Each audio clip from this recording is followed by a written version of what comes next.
नमस्कार। कार्यक्रम विषयान्तरमा यहाँहरू सबैलाई हार्दिक स्वागत गर्छु। म चन्द्र बानिया। दर्शकवृन्द, जिएनएन एचडी को यो विषयान्तर कार्यक्रमको अर्को श्रृङ्खलामा हामी उपस्थित छौँ। आज हामी विशेष संवाद गर्नेछौँ। विशेष संवादमा वर्तमान 7 दलीय गठबन्धन अब टिक्छ या टिक्दैन, यो के सङ्कटको उन्मुख भएको हो, सङ्कट उन्मुख भएको हो।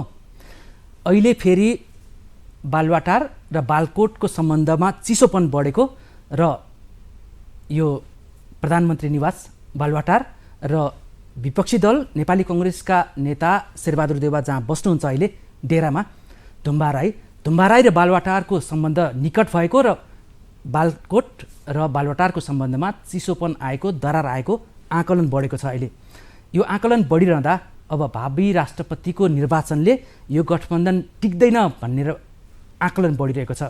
अब एमाले लगभग राष्ट्रपतिको निर्वाचनबाट र त्यो दाबीबाट रिङ आउट भएको हो कि भनेर आकलन बढेको छ। यो समाचार आजका प्राय सबैले कभरेज गरेका छन्। के साँच्चै त्यस्तै हो त?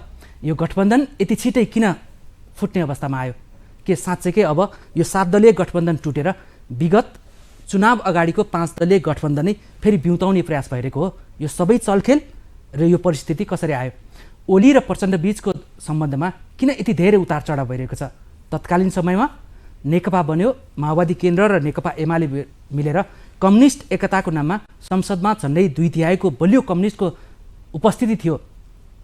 त्यो उपस्थिति पनि 2.5 वर्षभन्दा बढी टिक्न सकेन र अहिले यो निर्वाचनपछि बनेको कम्युनिस्ट एकताको नाममा एमाले र माओवादी जुन एक ठाउँमा उभिएका थिए, फेरि एक ठाउँमा नरहने स्थिति बन्दै गएको परिदृश्यहरू देखिएको छ।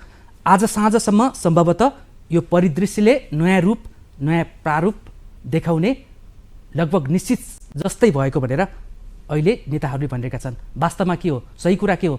प्रचण्ड जो अहिले प्रधानमन्त्री हुनुहुन्छ, उहाँले नेपाली कङ्ग्रेसका सभापति शेरबहादुर देउवालाई राष्ट्रपति बन्न प्रस्ताव गरेको हो। हामी जान्ने प्रयास गर्नेछौँ।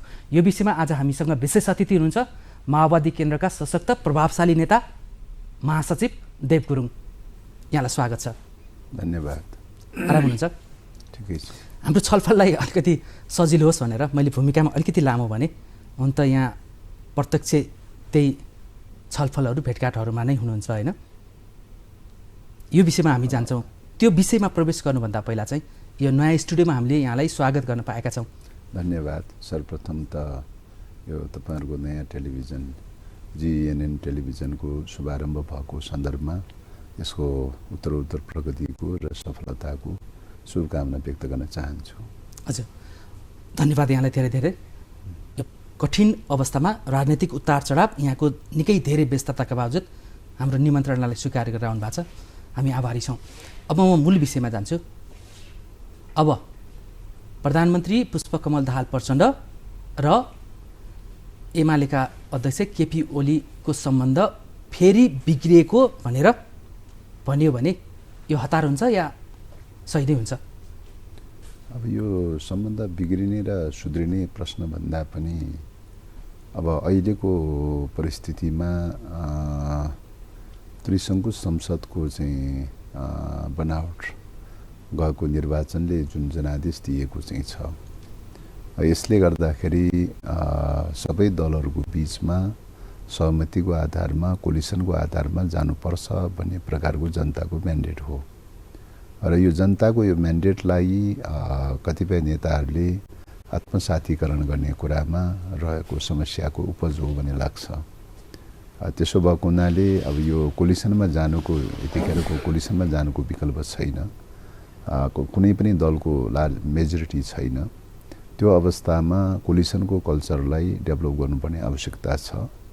तर अब कोलिसनको कल्चरलाई डेभलप गर्ने कुरामा कतिपय नेताहरूलाई अलिकति समस्या पर्ने, एकले अर्कोलाई निषेध गर्नुपर्ने, अर्कोले अर्कोलाई निषेध गर्नुपर्ने, अलि निषेधात्मक प्रकारको सोच र चिन्तनले गर्दाखेरि कोलिसनलाई कन्टिन्यू लैजाने कुराहरूमा सबै दलहरूको बिचमा सहमति, सहकार्य गर्दै लैजानुपर्छ भन्ने मान्यतामा पैदा भएका केही जटिलताहरू मात्रै हुन्। भनेपछि यो जुन गठबन्धनको जुन चरित्र छ, त्यो चरित्रलाई हुबहु पालना गर्दाखेरि यो सम्बन्धमा चिसोपन आएको भनेर यहाँको यो शालीन भनाइले स्पष्ट पार्छ होइन? अब भनिदिनुहोस्, यहाँ झुट नबोल्ने अलिकति परिश्रमी सङ्गठनात्मक रूपमा बलियो हुनुपर्छ भनेर एउटा प्रतिबद्ध भएर लागेको माओवादीका एकजना सशक्त प्रभावशाली नेता हुनुहुन्छ होइन। यति बेलाको म फटाफट चाहिँ नयाँ सूचना जनतालाई दिन चाहन्छु यो JNN-SD-बाट होइन। भावी राष्ट्रपति अब शेरबहादुर देउबा हुने भनेर लगभग नेकपा माओवादी केन्द्र, नेपाली कङ्ग्रेस र एकीकृत समाजवादी पार्टी बीच बसेर सहमति भएको हो, टुङ्गिएको हो। अब यो विषयमा त अब नेपाली काङ्ग्रेसले उम्मेदवारीको प्रस्ताव दिने कुरा चाहिँ उठाइरहेको चाहिँ छ। कसलाई प्रस्ताव गर्नुहुन्छ, के गर्नुहुन्छ भन्ने कुरा उहाँहरूको कुरा हो। व्यक्ति चाहिँ को हुन्छ भन्ने कुरा उहाँहरूको, व्यक्ति को हुन्छ भन्ने कुरा हामीले त खालि चाहिँ नीतिगत कुरा मात्रै गरेका छौँ, व्यक्तिको कुरा गरेका छैनौँ। नीतिगत कुरामा चाहिँ अब नीतिगत कुरामा हामीले राष्ट्रपति काङ्ग्रेसलाई निरन्तर रूपले होइन यो पक्ष र त्यो पक्ष भनेर भनिरहेका छैनौँ। हामीले नीतिगत कुरा गरेका छौँ। जो कसैले जस्तो पुस 10 गते एमाले चाहिँ राष्ट्रपतिको प्रस्ताव गर्छौँ भनेर भनेका थिए। अब पछिल्लो समयमा नेपाली काङ्ग्रेसले पनि प्रस्ताव गर्छौँ भनेर भनेका छन्। हामीले भनेका छौँ 2-3टा विषयहरूमा, मेजर 3टा विषयहरूमा उठाउने गरिरहेका छौँ। पहिलो कुरा त अहिले मुलुकमा प्राप्त लोकतान्त्रिक गणतन्त्रलाई संस्थागत रूपले स्थिरता र स्थायित्व दिन जरुरी छ। त्यसको लागि संविधानको रक्षा गर्न जरुरी छ। संसदलाई 5 वर्षसम्म निरन्तरतामा लैजान जरुरी छ। स्थिरता र स्थायित्व कायम राख्नका लागि पनि के जरुरी छ त भन्दाखेरि यो संविधान, यो सङ्घीय लोकतान्त्रिक गणतन्त्रको रक्षा गर्ने कुरामा प्रतिबद्ध हुनुपर्दछ। पहिलो कन्डिसन त्यो उठाउने गरिरहेछौँ। दोस्रो कुरा, मुलुकको राष्ट्रियतामाथि पनि सङ्कट छ। यो अवस्थामा सबै दलहरूको बीचमा आपसी सहमति जुट्नु पर्दछ। आपसी सहमति जुट्न सक्यो भने राष्ट्रपति एक प्रकारले राष्ट्रिय एकताको संरक्षक बन्न सक्छ। किनभने राष्ट्रपतिलाई कुन परिकल्पना गरिएको छ त भन्दाखेरि संविधानले राष्ट्रिय एकताको पनि चाहिँ संरक्षकको रूपमा परिकल्पना गरिएको छ, राष्ट्राध्यक्षको रूपमा पनि र संविधानको संरक्षकको रूपमा पनि परिभाषित गरिएको छ संविधानको धारा 61 ले चाहिँ। त्यसो भएको हुनाले चाहिँ यो मान्यता स्थापित गर्नका लागि दलहरू सबैले समर्थन गर्न सक्ने खालको चाहिँ हुनुपर्दछ। त्यसो भयो भने एउटा राष्ट्रिय सहमति जुट्न सक्यो भने राष्ट्रिय एकताको रक्षा गर्ने एउटा प्रतीक पनि हुन सक्छ।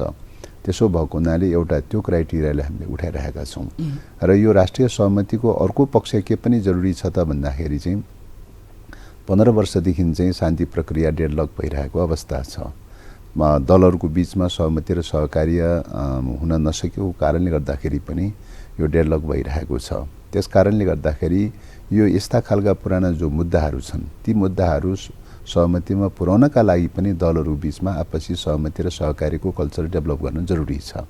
त्यसो भएको हुनाले राष्ट्रपति जस्तो संवैधानिक मतलब अङ्गहरूमा, त्यस्तो अङ्गहरूमा कुनै सत्ता पक्ष र विपक्षको मामला अथवा कुनै दल विशेषको मामला नभएको हुनाले चाहिँ यसमा साझा चाहिँ उम्मेदवारको रूपमा, साझा मान्यताको रूपमा स्थापित गर्ने प्रयास गरौँ र त्यो मान्यता जुन दलले मिट गर्न सक्छ, जुन दलको प्रस्तावले मिट गर्न सक्छ हैन, त्यही रूपले चाहिँ हामीले समर्थन गरेर अगाडि बढाउनुपर्छ भनेर चाहिँ भनिरहेको अवस्था हो।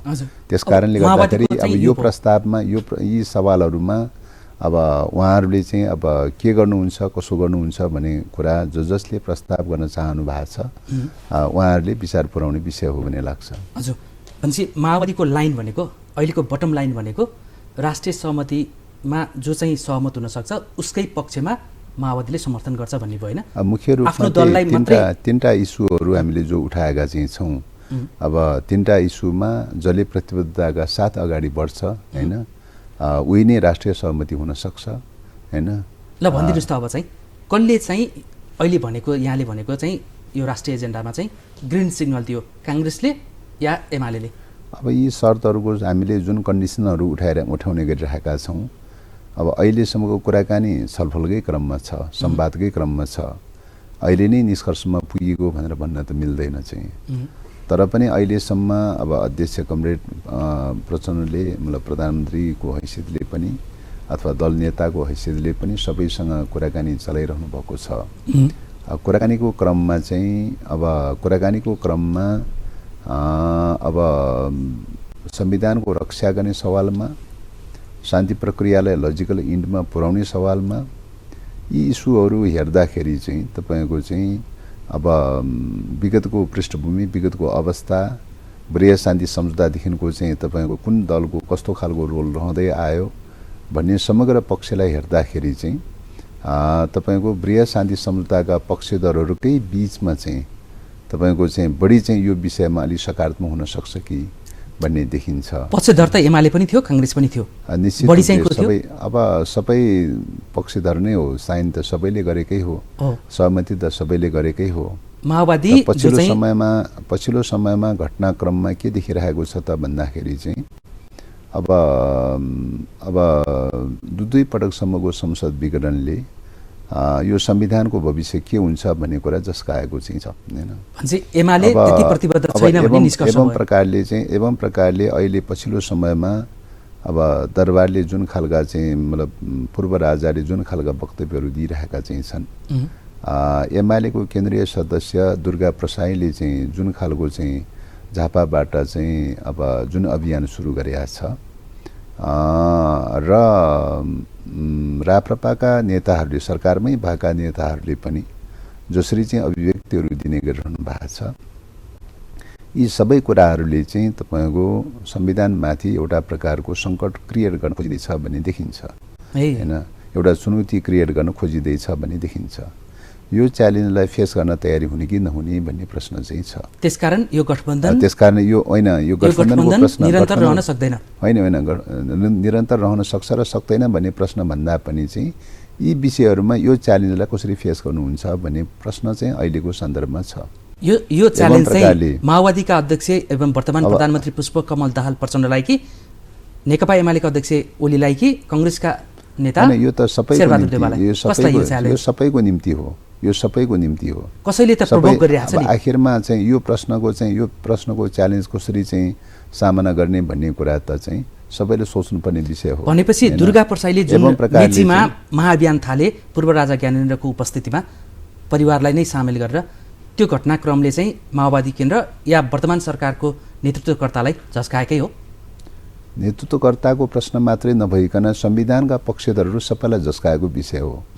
यो कोही फल्ना विशेषलाई एडिक्सना विशेषको मामला परेन। यो चाहिँ त्यो महाअभियानमा एमालेको साथ र समर्थन थियो भन्ने अब यो संविधानका संरक्षक, संविधानका पक्षधरहरू सबैलाई झस्काएको विषय हो। त्यसमा चाहिँ अप्रत्यक्ष रूपमा अब झापामै भएको छ, झापाकै नेताहरू हुनुहुन्छ हैन।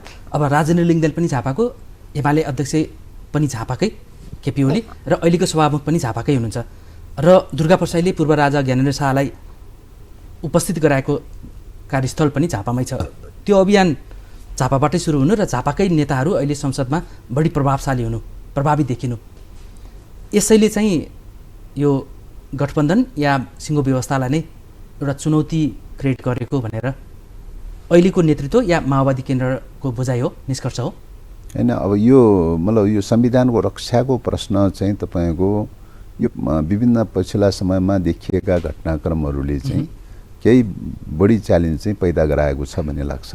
त्यो च्यालेन्जलाई फेस गर्नका लागि पनि संविधानका पक्षधरहरू, वृहत शान्ति सम्झौताका पक्षधरहरूको बिचमा अझ नयाँ उचाइमा एकताबद्ध हुनुपर्ने, सहकारी हुनुपर्ने आवश्यकता देखाउँछ। पक्षधर भनेपछि एमाले पनि परिहाल्यो नि। त्यही त, त्यसो भएको हुनाले यसको लागि यो मान्यतामा प्रतिबद्ध हुन सक्ने नसक्ने भन्ने प्रश्न त उठ्यो त चाहिँ। त्यही त, यो एमालेको सन्दर्भमा छ नि गुरुङज्यू।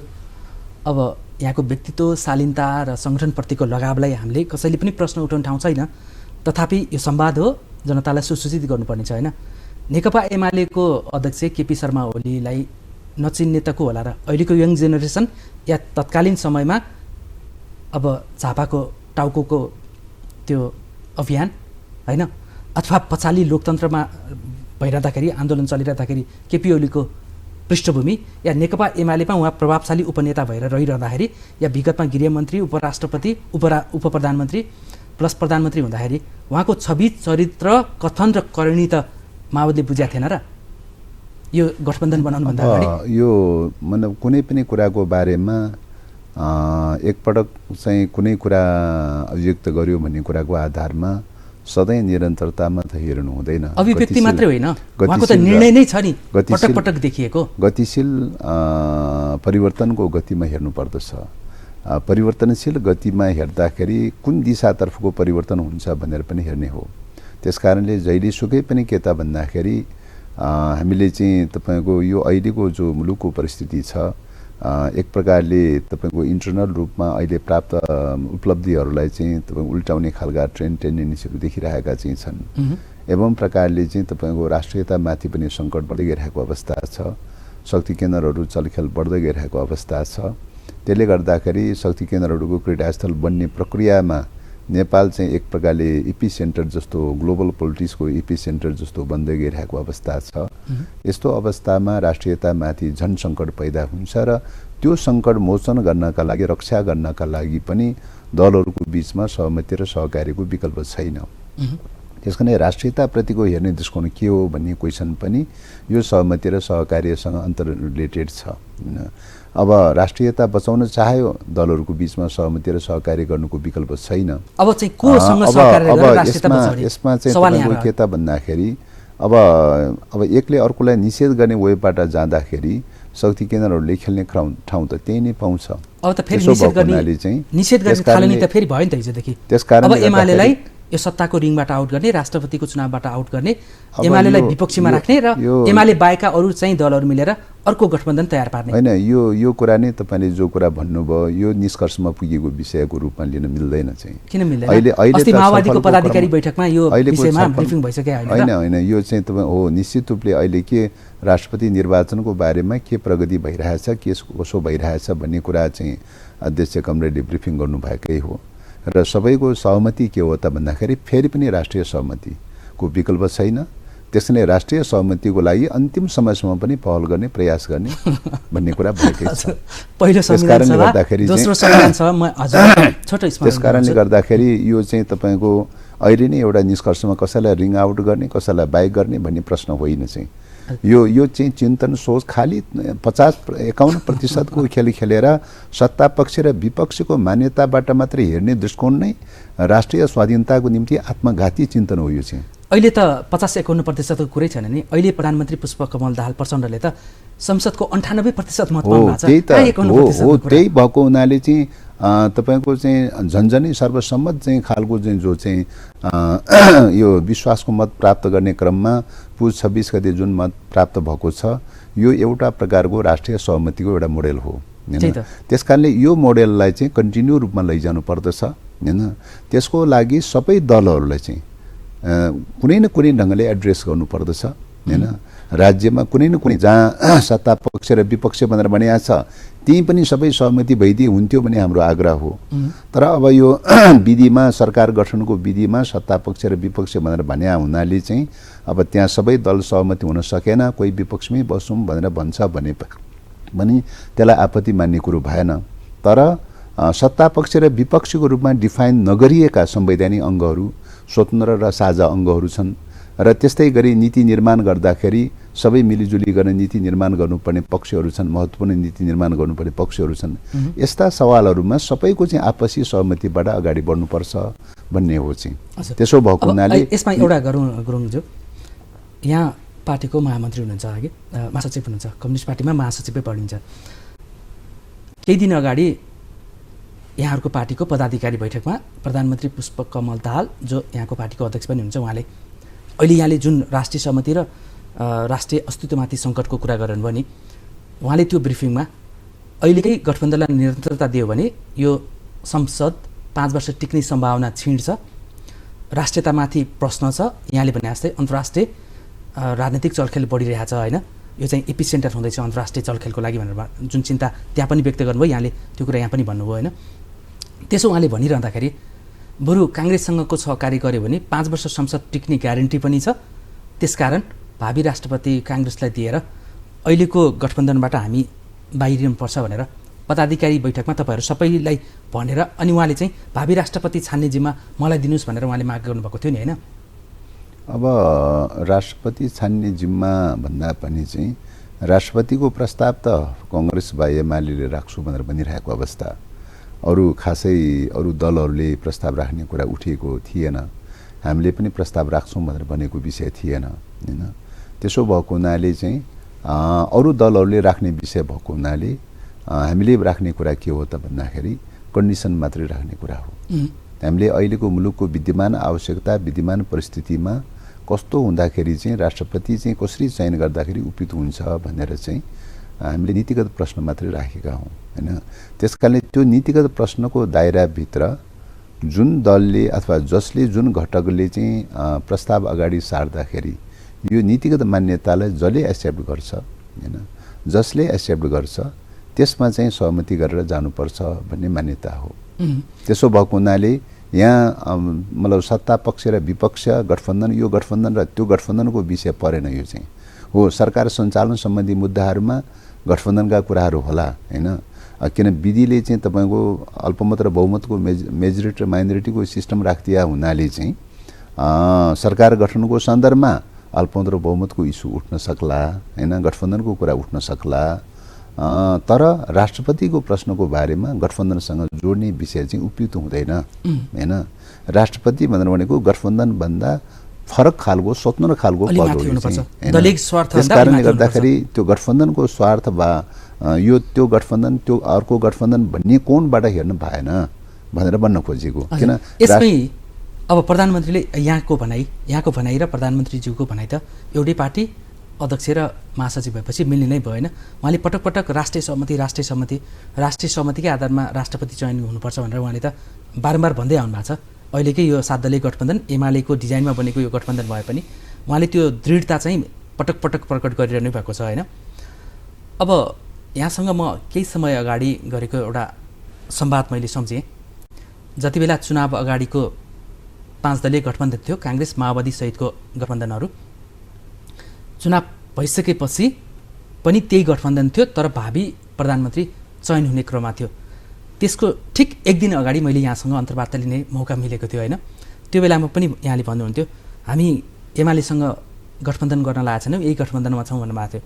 तर मैले चाहिँ प्रधानमन्त्री चयन गर्न ढिलो भयो, अब के माओवादी एमालेपट्टि मिलेर माओवादीले प्रधानमन्त्री लिन लागेको हो भन्दाखेरि तपाईँले अन्तिम आवरसम्म पनि होइन हामी यही गठबन्धनमै छौँ भन्नुभएको थियो। त्यसको भोलिपल्ट ठ्याक्कै प्रधानमन्त्री एमालेसँग मिलेर प्रचण्ड हुनुभयो होइन। अब हामी आज पनि लगभग त्यही सिनेरियोमा छौँ। यो गठबन्धन 7 दलीय गठबन्धन टिक्दैन भन्ने लगभग त्यो परिदृश्य देखिसकेको छ होइन। धुम्बाराईमा हिजो माओवादी सहितको पनि बैठक बस्यो। बालुवाटारमा एमाले र माओवादीका अध्यक्ष प्रचण्ड बीच वार्ता भइँदाखेरि धुम्बाराईमा कङ्ग्रेसका नेतासहित अन्य सत्ता बाहिर रहेका एकीकृत लोकतान्त्रिक समाजवादी, जनमुक्ति पार्टी लगायत धेरैका पार्टी र यहाँहरूको पार्टीको पनि नेताहरू त्यहाँ उपस्थित भएर बैठक बस्यो। बालुवाटार र धुम्बाराईमा प्यारलली दुईटा बैठक बसेको अवस्था थियो होइन। अब जिएनएन एसडी हेरिरहेका दर्शकहरूलाई एउटा कुरा चाहिँ नदानिकन भनिदिनुहोस् त, आज साँझसम्म आउने राजनीतिक भेटघाटको निष्कर्ष के हो? अब मलाई लाग्छ अब फेरि पनि चाहिँ सहमतिको निष्कर्षमा राष्ट्रपतिको पदको सन्दर्भमा सहमतिको क्यान्डिडेट तय गर्ने कुरामा दलहरू सहमति हुनेछ भन्ने कुरामा हामी अझै पनि आशावादी छौँ हैन। अझै पनि आशावादी सहमति त सहमति कतापट्टि सहमति? अब सहमति 5 दलीय ब्युतनी सहमति कि 7 दलीय गठबन्धनलाई निरन्तरता दिने? पहिलो कुरा राष्ट्रपतिको प्रश्न यो गठबन्धनसँग जोडिएको विषय परेन। मैले सुरुदेखि नै भनिरहेको छु यो गठबन्धनसँग जोडिएको विषय परेन। यो साझा पद पर्यो, स्वतन्त्र र साझा मान्यता पर्यो। त्यसो भएको हुनाले यो गठबन्धनको एउटा पक्षको मात्र राष्ट्रपति या अर्को पक्षको मात्रै राष्ट्रपति भन्ने कुरा हुनु हुँदैन चाहिँ। विगत कालमा त्यही मिस्टेकले गर्दाखेरि पटक पटक राष्ट्रपतिबाट दलको ह्याङओभरले गर्दाखेरि कैयौँ मिस्टेकहरू पनि हुने गरिरहेको देखिन्छ। त्यसो भएको हुनाले चाहिँ व्यक्तिगत रूपले इमान्दार हुँदा हुँदै पनि चाहिँ तपाईँको यो निर्वाचन गर्ने प्रक्रियामा दलको ह्याङओभर, गठबन्धनको ह्याङओभर आदि आदि कुराले गर्दाखेरि एउटा पक्षधर बन्ने र बनाउने प्रक्रियाबाट गइयो विगत कालमा। त्यसले गर्दाखेरि चाहिँ राष्ट्रपतिबाट जसरी एउटा सबैको साझा मान्यताको आधारमा भूमिका खेल्नुपर्ने हो, संविधानको संरक्षकको रूपमा जसरी भूमिका खेल्नुपर्ने हो, त्यो भूमिकामा यताकता चुक्ने गरिरहेको देखिन्छ। त्यसबाट पाठ सिकेर अबको सन्दर्भमा यो गठबन्धन वा त्यो गठबन्धन भनेर होइन, सत्ता पक्ष या विपक्ष भनेर पनि होइन, त्यो दल र अर्को दल भनेर पनि हुनु हुँदैन चाहिँ हैन। सबैको साझा मान्यताबाट लैजाने प्रयास गरौँ भन्ने हाम्रो आग्रह हो। त्यसकारणले यो प्रश्नसँग गठबन्धन जोडिनु हुँदैन भन्ने हो। अब गठबन्धनको प्रश्न भनेको सरकार गठनसँग जोडिएको विषय हो। सरकार गठनको सन्दर्भमा त हामीले सहमतिबाट गरौँ भनेर भनिरहेको अवस्था हो। जब प्रधानमन्त्रीको विश्वासको मतको सन्दर्भमा झन्नै सर्वसम्मति हुन्छ भने सरकार गठनमा सरकारको इस्युमा सर्वसम्मति किन हुन सक्दैन भन्ने त बाँकी नै छ। त्यसो भएको हुनाले सरकारकै सन्दर्भमा नै सके सर्वसम्मति गरौँ हैन। अब होइन चाहिँ सकिँदैन, यो विधिले नै सत्तापक्ष र विपक्ष बनाइदिएको छ भने चाहिँ सत्तापक्षमा को रहने विपक्षमा को रहने हैन, यो पनि त एउटा अन्डरस्ट्यान्डिङको बिचबाट चाहिँ रहनै सक्दैन भन्ने कुरा त होइन चाहिँ। अन्डरस्ट्यान्डिङको बिचबाट कोही सत्तापक्षमा कोही विपक्षमा पनि रहन सक्छ, रहन नसक्ने भन्ने हुँदैन। आज साँझबाट विपक्षमा रहने स्थिति को भन्छ? कांग्रेस विपक्षमा बस्ने अब त्यो माओवादी त सधैँ सत्तापक्ष नै भइहाल्यो। होइन यसमा चाहिँ के हो त भन्दाखेरि चाहिँ तपाईको आपसी सहमतिबाटै तय हुने विषय हो भन्ने लाग्छ। आज आपसी सहमतिबाटै तय गर्नु पर्दछ हैन, आपसी सहमतिबाटै तय गर्नुपर्छ। त्यो सहमतिको खाका आज बन्छ। सत्तापक्ष र विपक्षमा रहने कुराले चाहिँ तपाईको चाहिँ अहिलेको हो अन्डरस्ट्यान्डिङ कायम गरेर कोही विपक्षमा रहन्छु भनेर भन्छ भने चाहिँ अन्डरस्ट्यान्डिङमा त विपक्षमा रहन सक्छ हैन, तर चाहिँ तपाईको कसैलाई जबरजस्ती रूपले विपक्षमा पुर्याउने खालको चाहिँ जो पद्धति चाहिँ जो प्रक्रियाको जो विगत कालको जो अभ्यास छ त्यो अभ्यासबाट मुक्त हुनुपर्छ भन्ने हो चाहिँ। किन त भन्दाखेरि त्यसो गर्दाखेरि नि विधिले सत्तापक्ष र विपक्षको मोडल भएको हुनाले चाहिँ कोही न कोही त विपक्षमा बस्नुपर्छ भनेर नै भन्छ भने पनि हैन। अब एउटा अन्डरस्ट्यान्डिङ गरेर त बस्न सक्ने कुरा भयो त हैन। त्यसले गर्दाखेरि मात्रै तपाईको यो सदनलाई 5 वर्षको कोर्सलाई स्थिरता र स्थायित्व साथ सञ्चालन गर्न सकिन्छ। जबरजस्ती तपाईँ विपक्षमा पुर्याउने प्रक्रियाले के हुन्छ त? विगत कालमा तपाईँ 9 महिनासम्म सदन डेडलक भएको देख्नु भएन हैन। अनि त्यो स्थितिमा त्रिसङ्कुच प्रकारको संसद छ हैन, 51% को खेल खेलिरहने कसको कारण अनि त्यो ढङ्गले चाहिँ तपाईको चाहिँ जाने खालको प्रक्रियाले त सदन त चल्दैन त चाहिँ। हजुर, म फेरि आउँछु यो विषयलाई, म फेरि निरन्तरता दिन्छु, छोटो विश्राम लिन्छु। आदरणीय दर्शकवृन्द, JNN-SD को प्रस्तुति कार्यक्रम विषयान्तरमा आज हामी नेकपा माओवादी केन्द्रका महासचिव देव गुरुङसँग हामी संवाद गरेका छौँ। विषय रहेको छ यो 7 दलीय गठबन्धन टिक्छ या टिक्दैन। आज साँझसम्म के विगतको 5 दलीय गठबन्धनकै बिउताउने गरी राजनीतिक घटनाक्रम अघि बढेको हो, हामी जान्ने प्रयास गरेका छौँ। यो विषयमा यो छोटो विश्रामपछि पुनः उपस्थित हुनेछौँ।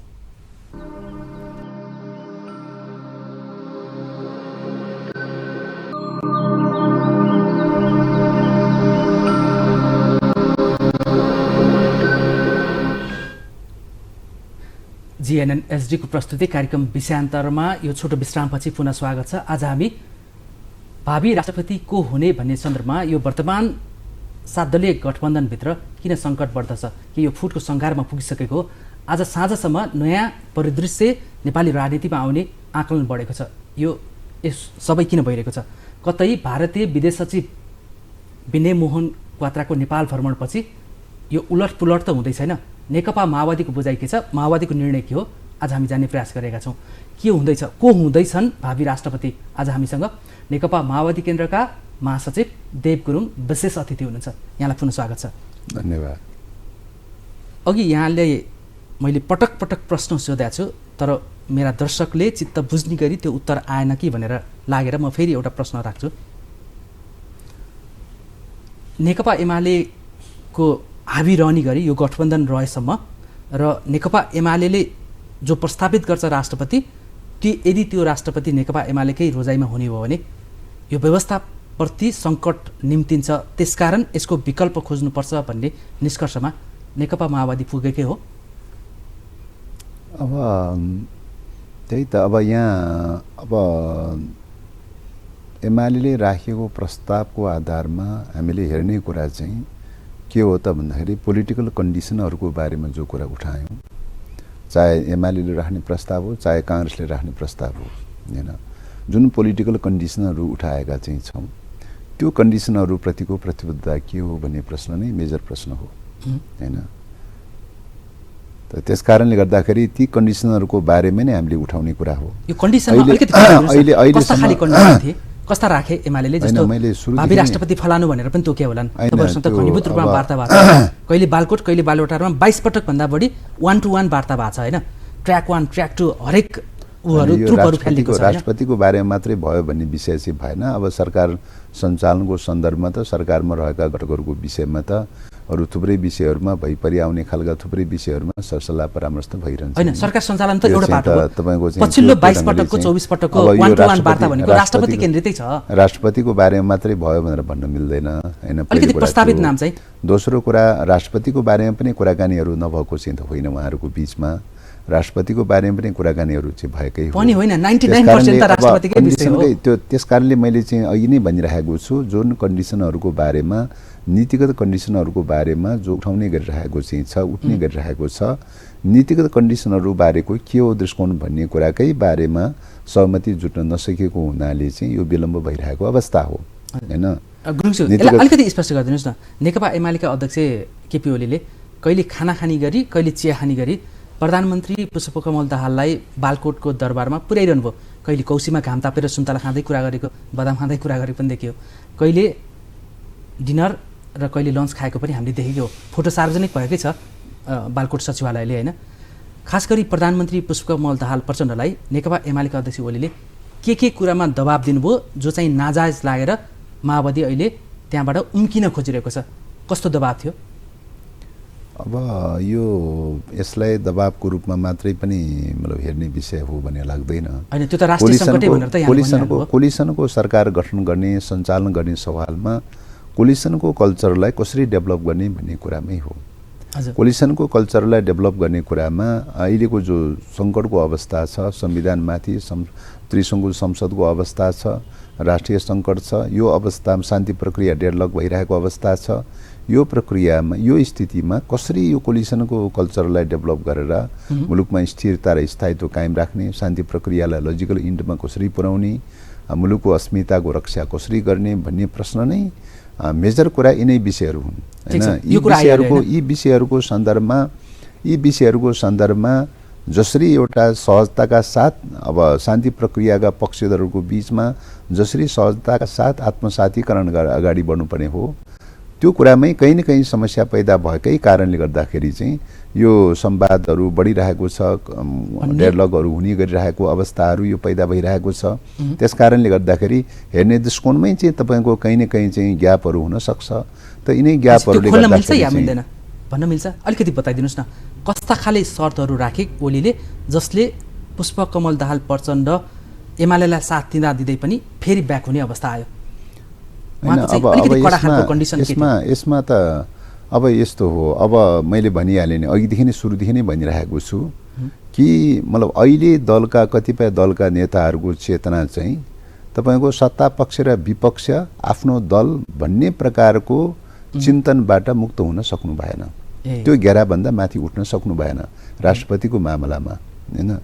राष्ट्रपतिको मामलामा विगत कालमा जुन प्रकारको सत्ता पक्ष र विपक्षको हिसाबले भोटिङ गरेर चाहिँ मेजोरिटी र माइनोरिटी बनाएर चयन गर्ने खालको जसरी जुन मोडेलमा गयो त्यो मोडेलबाट माथि उठ्न सकेन समस्या त्यही हो। त्यसले गर्दाखेरि पटक चाहे चाहिँ रामवरण यादवको पालामा कटवाल प्रकरणको कुरा होस् चाहे विद्या भण्डारीको पालामा पटक दुई पटक संसद विघटनदेखि लिएर कतिपय विधेयकहरू रोकिएका कुराहरू अथवा सरकारका सिफारिसहरू रोकिएका परिघटनाहरू यो के हो त भन्दाखेरि चाहिँ यो दलीय ह्याङओभरबाट हेर्ने प्रकारको चिन्तनले के भइदियो त भन्दाखेरि होला व्यक्ति चाहिँ म मेरो व्यक्ति आशयमा कुनै त्रुटि देख्दिनँ चाहिँ चाहे पहिलेको राष्ट्रपति हो चाहे अहिलेको राष्ट्रपतिको सन्दर्भ हो व्यक्तिगत इमान्दारितामा कुनै डाउट छैन चाहिँ तर सिस्टमेटिक ढङ्गले लगेको कारणले गर्दाखेरि दलीय ह्याङओभर त रहिरह्यो त चाहिँ दलीय ह्याङओभर रहिरहेको हुनाले चाहिँ अहिलेको चाहिँ सन्दर्भमा अहिलेको मुलुकको राष्ट्रियता सङ्कट परिरहेको अवस्थामा एउटा दलीय ह्याङओभरबाट मात्रै जाने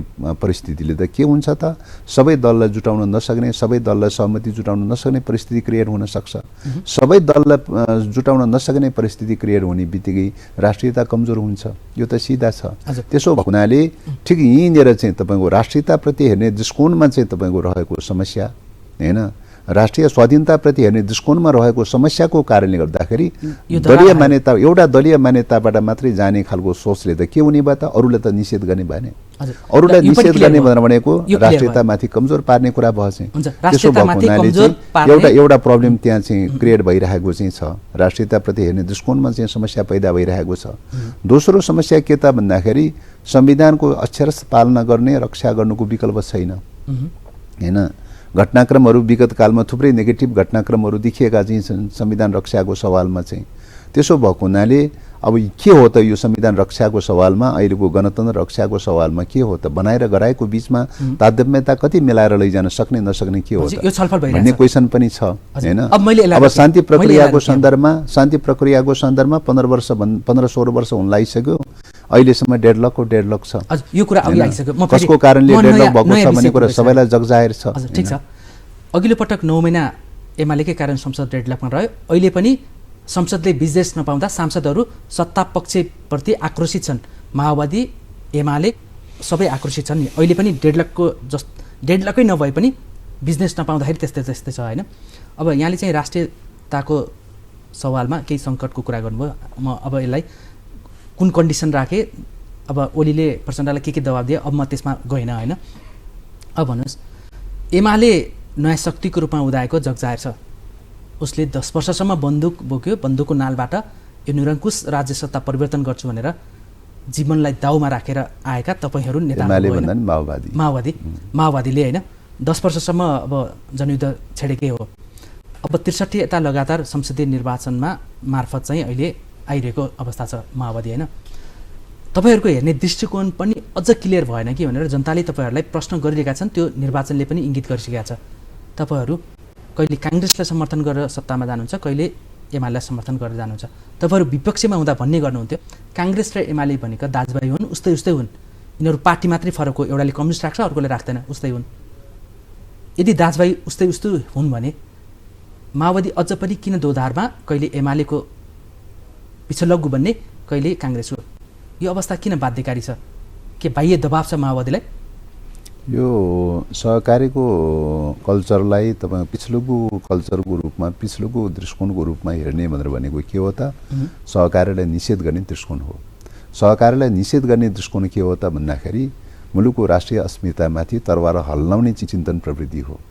त्यस कारणले गर्दाखेरि राष्ट्रियताप्रति गलत प्रकारको दृष्टिकोण राखेका मान्छेहरूले सहकारीको कल्चरलाई पिछलुको कल्चरको रूपमा हेर्ने हैन, त्यो दृष्टिकोण नै फन्डामेन्टली रूपले बेठिक खालको दृष्टिकोण हो त्यो चाहिँ। त्यसकारणले राष्ट्रिय आत्मसम्मानवादी घुँडा टेकुवावादी दृष्टिकोण हो हैन। मुलुकको चाहिँ परिस्थिति तपाईँको सङ्कटको परिस्थिति छ, त्रिसङ्कुच प्रकारको संसदको अवस्था छ, ट्रान्जिसन खालको परिस्थिति छ, के अरे राजतन्त्र विस्थापित भएर गणतन्त्र त स्थापित भएको छ, तर गणतन्त्रले संस्थागत रूपले चाहिँ स्थायित्व लिएर क्रियान्वयन गर्दै लैजाने प्रक्रियामा चाहिँ तपाईँको चाहिँ फेरि पनि सङ्कटहरू पैदा भइरहेको अवस्था छ।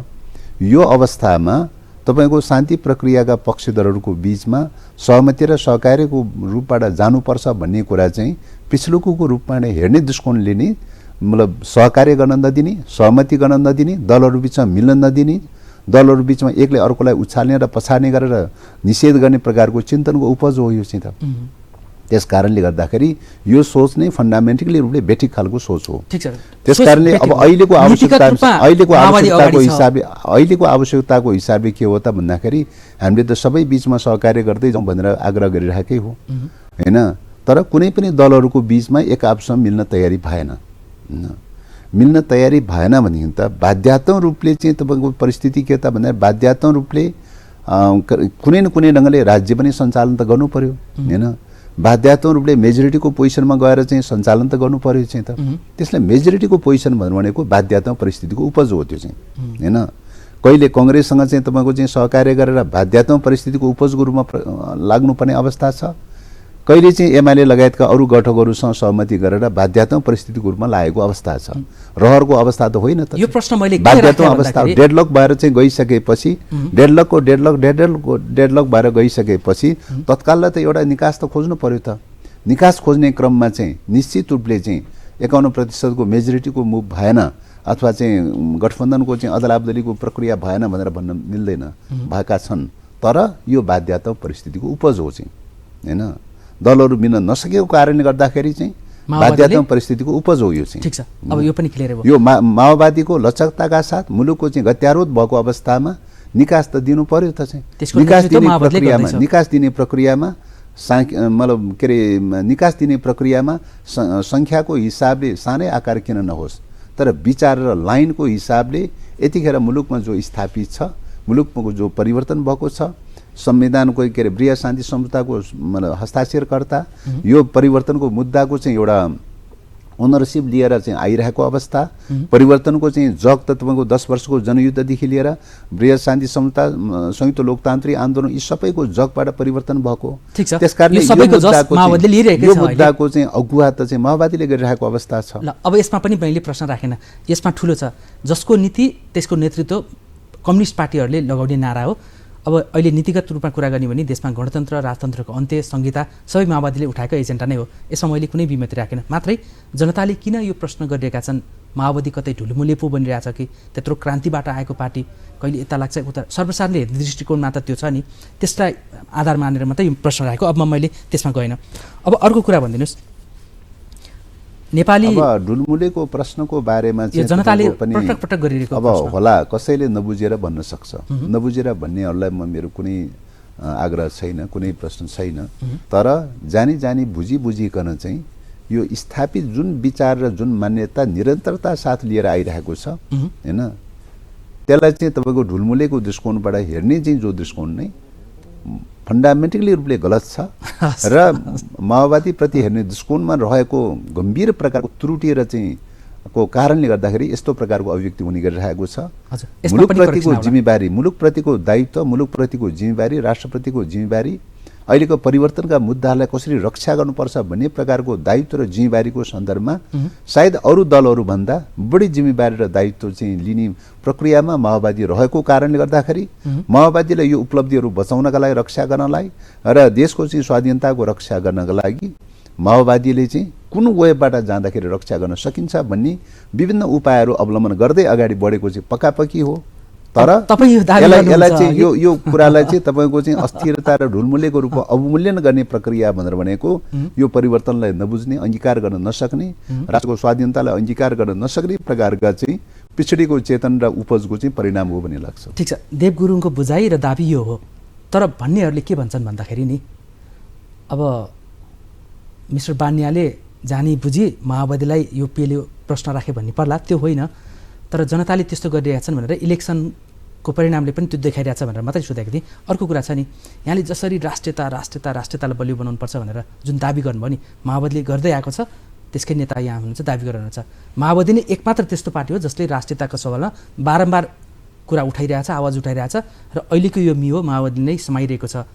हामी ट्र्याकमा ल्याउँदैछौँ दलहरूलाई भन्नुभयो नि होइन। तर यहाँले यसो दाबी गरिरहँदाखेरि नेपालको अर्थतन्त्र कमजोर हुँदैछ, नेपालको राष्ट्रियता झन् कमजोर हुँदैछ, बेरोजगार र युवाहरू पलायन अहिले झन् बढ्दैछ, द्वन्द्वकालमा त पलायन बढ्यो, अहिले पनि बढिरहेको छ। कारण माओवादी मूलधारको राजनीतिमा आइसकेपछि मुलुकको अर्थतन्त्रदेखि राष्ट्रियता नै कमजोर भएको छ भनेर पनि त भनिरहेका छन् नि फेरि भन्नेहरूले त। अब पहिलो कुरा त अहिलेको विदेशी चलखेल पनि बढेको छ भनेर अहिलेको सिस्टमको चाहिँ प्रक्रिया चाहिँ यो परिवर्तनको 10 वर्षको जनयुद्ध र संयुक्त जनआन्दोलन र बृहत शान्ति सम्झौताको उपजको रूपमा आएको प्रणाली हो। यो प्रणालीलाई तपाईँको चाहिँ के अरे विगतको प्रणालीलाई मूलधार भनेर चाहिँ त्यो मूलधारमा माओवादी आएको भन्ने कुरा नै यो नै यथार्थसम्मत विषय होइन। माओवादीका कारण व्यवसायीहरूले उचित लगानी गर्न सकेनन्, प्रतिफल लिन पाएनन् भन्ने पनि छ। मैले त्यो विषयमा म पछाडि आउँछु। पहिलो कुरा चाहिँ मूलधारमा आएको र नआएको भन्ने ढङ्गले जो डिफाइन गरिरहनु भएको छ त्यो नै आधारभूत रूपले गलत विषय हो चाहिँ हैन। यो अहिले चाहिँ आएको जो प्रणाली भनेको आपसी सहमति र सम्झौताको बीचबाट आएको प्रणाली हो। माओवादी र विद्रोही पक्ष र तात्कालीन रूपले चाहिँ राज्यको पक्षको बीचमा चाहिँ सरकारको बीचमा भएर सम्झौता भएर आएको प्रणाली हो। यो सम्झौता भएर आएको प्रणाली भएको हुनाले यो सम्झौताको एक प्रकारको प्रणाली पनि हो। यो कुनै पक्षमा चाहिँ तपाईँको गएको पुरानो पक्षमा माओवादी गएको भन्ने पनि होइन, या नयाँ पक्षमा टोटली चाहिँ पुराना दलहरू चाहिँ आएको भन्ने कुरा पनि होइन। यो आपसी सहमतिको आधारबाट आएको प्रणाली हो। त्यसकारणले आपसी सहमतिबाट आएको यो प्रणालीले मुलुक कमजोर भयो भन्ने लाग्दैन। यति सानो देशमा, यति सानो भूगोलमा 7-7वटा प्रदेश, 7-7वटा सरकार, केन्द्र सरकारदेखि स्थानीय सरकार हेर्नुहोस् एउटा त। पोइन्ट त्यो हो, पहिलो कुरा त्यो। दोस्रो कुरा चाहिँ तपाईँले आर्थिक पाटोसँग जोड्नुभयो, आर्थिक समृद्धिको पाटोसँग जोड्नुभयो। आर्थिक समृद्धिको पाटोको बारेमा हो यो कार्यभार पुरा गर्नुपर्ने आवश्यकता छ, तर समस्या प्रश्न कहाँ छ त भन्दाखेरि यो प्रश्न तपाईँको आर्थिक उत्पादन सम्बन्धसँग जोडेर हेर्ने क्रममा आर्थिक उत्पादन सम्बन्धको प्रणालीको हिसाबले हेर्दाखेरि राजतन्त्र छँदासम्म मूलतः चाहिँ सामन्तवादी खालको उत्पादनको मोडेलको अवस्था हो। राजतन्त्रको विस्थापनबाट सामन्तवादी मोडेल कमजोर बन्दै गएको चाहिँ अवस्था छ र त्यसको ठाउँमा चाहिँ तपाईँको चाहिँ बढीभन्दा बढी चाहिँ एकाधिकार दलाल पुँजीवादले त्यो ठाउँ लिइरहेको छ। एकाधिकार दलाल पुँजीवादले त्यो ठाउँ लिएको कारणले गर्दाखेरि एकाधिकार दलाल पुँजीवादलाई विस्थापित गरेर राष्ट्रिय औद्योगिक पुँजीको विकास गर्न नसकेको कारणले गर्दाखेरि चाहिँ के भइरहेको छ त भन्दाखेरि टोटल्ली मुलुक परनिर्भरताको दिशामा गइरहेको छ। यो परनिर्भरताको दिशामा जानु भनेको राष्ट्रियतासँग जोडिएको मुद्दा हो, राष्ट्रिय स्वाधीनतासँग जोडिएको मुद्दा हो। त्यसकारणले राष्ट्रिय स्वाधीनता कमजोर बन्दै गएको कारणले गर्दाखेरि चाहिँ मुलुक परनिर्भरतामा गइरहेको छ। देशभित्र उद्योग धन्दा कल कारखाना खुल्न सकेको छैन। यसमा माओवादीको कारण भनेर भन्यो भने सही हुन्छ कि गलत? एक मिनट सुन्नुहोस्, कृषि व्यवसाय आदि लगायतका चाहिँ विषयहरू चाहिँ तपाईँको चाहिँ विकास हुन सकेका छैन। सबै उत्पादनका क्षेत्रहरू टोटल ह्रास गएको चाहिँ छ। त्यही ह्रास भएको कारणले गर्दाखेरि परनिर्भरतामा टोटल परनिर्भरतामा पुगेको छ। यहाँका युवा शक्ति जति चाहिँ उत्पादन भएको चाहिँ छ, श्रम शक्ति जति उत्पादन भएको छ, सबै पलायन भएर विदेशी रहेको अवस्था छ रोजीरोटीको खोजीको क्रममा चाहिँ। त्यहाँदेखि यो किन पैदा भयो त भन्दाखेरि एकाधिकार दलाल पुँजीवाद चाहिँ मौजुद रूपमा छ। एकाधिकार दलाल पुँजीवादलाई विस्थापित गर्न सकेको छैन। एकाधिकार दलाल पुँजीवादलाई राजतन्त्र हट्दैमा एकाधिकार दलाल पुँजीवाद हट्छ? हट्दैन र? मतलब राजतन्त्र हट्दैमा चाहिँ एकाधिकार दलाल पुँजीवाद हट्छ? त्यो त हट्दैन नि। एउटा राजतन्त्र हट्यो, अझ सयौं राजतन्त्र राजाहरू आए पनि त छैन। एकाधिकार दलाल पुँजीवाद भनेको राजतन्त्रको रूपमा मात्रै परिभाषित गर्ने विषय परेन। एकाधिकार दलाल पुँजीवाद भनेको नेपालको कन्टेक्स्टमा बहुराष्ट्रिय कम्पनीहरूको जो प्रबुद्ध छ, अर्थतन्त्रमा त्यसको जो प्रबुद्ध छ, त्यो प्रबुद्धले चाहिँ तपाईँ कृषि अर्थतन्त्रलाई विकास गर्नै दिँदैन, औद्योगिक अर्थतन्त्रलाई विकास गर्नै दिँदैन चाहिँ, हैन? कुनै पनि वस्तुमा आत्मनिर्भर बन्नै दिँदैन चाहिँ। ठीक छ, आत्मनिर्भर बन्नुस् मुलुक, हामी शुभकामना दिन चाहन्छौँ। हो, त्यही प्रक्रियाको कारणले गर्दा राष्ट्रियता सङ्कटमा छ भनेर भन्नु खोजेको कारण त्यहाँ हो। यो पनि क्लियर भयो। मैले प्रश्न राख्दाखेरि यहाँले क्लियरिफाई गर्ने मौका पाउनुभयो, दर्शकले यो हेरे होइन। अब हामी समयको अन्तिममा छौँ। अब भनिदिनुहोस्, माओवादीले एमालेको राष्ट्रपति भन्दा काङ्ग्रेसबाट बन्ने राष्ट्रपतिले मुलुकको राष्ट्रियता बलियो हुन्छ भनेर यो निष्कर्षमा पुग्नुको अन्तर्य पनि अहिलेकै यही हो, परनिर्भरता बढ्दै गएको कारणै हो? अब निश्चित रूपले मतलब त्यसको लागि के जरुरी छ त भने मैले अघि नै भने तीनटा कन्डिसनलाई चाहिँ हामीले मिट गर्न जरुरी छ, हैन? शान्ति प्रक्रियालाई मिट गर्न जरुरी छ, संविधानको रक्षा गर्न जरुरी छ, स्थिरता र स्थायित्व राख्नलाई सबै दलहरूको बीचमा राष्ट्रिय सहमतिको जरुरी छ। त्यसो भयो भने राष्ट्रिय अस्मिता सापेक्ष रूपले सुदृढ गर्न सकिन्छ। राष्ट्रिय अस्मिता सुदृढ गर्न सक्यो भने त्यसको सापेक्षतामा तपाईँ कृषि अर्थतन्त्रलाई बढावा दिन सकिन्छ, औद्योगिक अर्थतन्त्रलाई बढावा दिन सकिन्छ। राष्ट्रियता कमजोर बन्दै गयो, कृषि अर्थतन्त्र पनि विस्थापित हुँदै जान्छ, औद्योगिक अर्थतन्त्र पनि विस्थापित हुँदै जान्छ। राष्ट्रियता बलियो हुँदै गयो, औद्योगिक विकास हुन थाल्छ, कृषिको विकास हुन थाल्छ। किन त यो त सार्वभौम अधिकारसँग जोडिएको विषय पर्यो नि। हजुर, अब अन्तिममा भावी राष्ट्रपति पूर्व प्रधानमन्त्रीहरूमध्येबाटै हुने हो या नयाँ अनुहार खोजी हुन्छ? अब यो को हुन्छ र को हुँदैन भन्ने बारेमा म व्यक्तिगत रूपले कसैको पनि टिका टिप्पणी गर्न चाहन्न। अहिले मैले नाम लिएन, हैन? पूर्व प्रधानमन्त्रीहरूमध्येबाटै हो के मात्रै भन्दाखेरि चाहिँ यो राजनीतिक इस्यु भएको हुनाले राजनीतिक दलहरूकै बीचबाट हेर्ने कुरा हो, राजनीतिक नेताहरूकै बीचबाट हेर्ने कुरा हो। पूर्व प्रधानमन्त्रीबाट हुन्छ या हुँदैन? र त्यही बीचबाट हेर्ने कुरा हो, नन पोलिटिकल खालको फिगरमा जाने विषय होइन। त्यसकारणले नन पोलिटिसियनहरू आउँदैन। अब नन पोलिटिकल चाहिँ फिगरमा जाने कुरा होइन, यो पोलिटिकल लिडरहरूकै बीचबाट हेर्ने कुरा हो। अब यसमा मैले अघिदेखि नै उठाइरहेको छु, हामीले उठान गरेका कन्डिसनहरूमा ती कन्डिसनहरूको बारेमा जुन दलले अथवा जुन क्यान्डिडेटले ती कन्डिसनहरूलाई बढीभन्दा बढी एक्सेप्ट गर्छ त्यही नै राष्ट्रपति हुन्छ, त्यही नै राष्ट्रपति हुनुपर्छ। अब यसमा छ नि देव गुरुङ शालीन व्यक्तित्व, प्रभावशाली नेता, माओवादी केन्द्रका।